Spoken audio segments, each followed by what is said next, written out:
What do you have there, Leigha? Oh, I think you'll have to tell me more about this. It's an antler. But it's kind of deformed. Looks like it's decomposing almost. Yeah. It's moose though. Yeah, look at that. This was on the bottom. These look like teeth marks. Not beaver teeth though. No, not beaver teeth. Although there's some teeth marks that are almost as big as beaver teeth. And then, here, look at this. These teeth marks are pretty wide, like a porcupine. And then there's some smaller ones here, look like squirrels, and even, look at how fine those are. Mice teeth. So a whole bunch of small animals have been chewing on that. So now this isn't from a dead moose, because moose drop their antlers. That's right. In the fall, right, and regrow every spring. Right. If it was from a dead moose, this would still most likely be attached to the skull. Yeah. So you said something interesting there. That deer and moose do what? They drop their antlers every fall and then every fall them in the spring. That's right. Think of it. Think of how many moose and deer there are in this area in northern Ontario. Right. Thousands of them. We should be coming across them all the time. Mm-hmm. 2 from each animal every fall. Yeah. And yet it's so rare.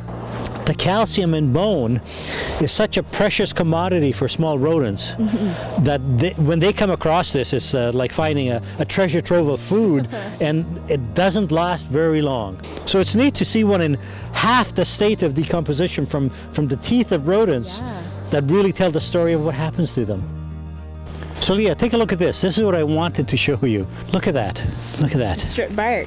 Yeah, this is kind of fresh, not exactly last week, and this is a little bit older, stripped away. So is that the moose or the deer that are doing that? Well, you know, there was one day last winter where I found some moose bedded down. You can see the marks clearly in the snow. Right. And I followed their tracks away from that, and they led me to these maple trees. This is just one small set of many around here, where they began stripping with their teeth. And they only have teeth in the lower jaw that they could grab. And obviously they were chewing at the bark. The fact that this is so high, that's a moose. That's right. Oh yeah, that's right. So is it just maple that they're looking for?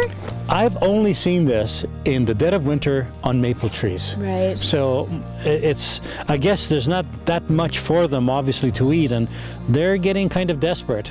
So do you think it has anything to do with the maple sap, or is it more the bark isn't as tough on the maple tree compared to other trees? I really don't know, but I suspect that perhaps on a mild winter day, it could almost get near, you know, just hovering around 0. There may be some sap moving, and to them, of course, that would be a treat. Just a little bit of sugar, yeah. But it's such a distinctive mark. The fact you can actually see each individual tooth. So I guess all of this to show that, you know, winter isn't really that quiet.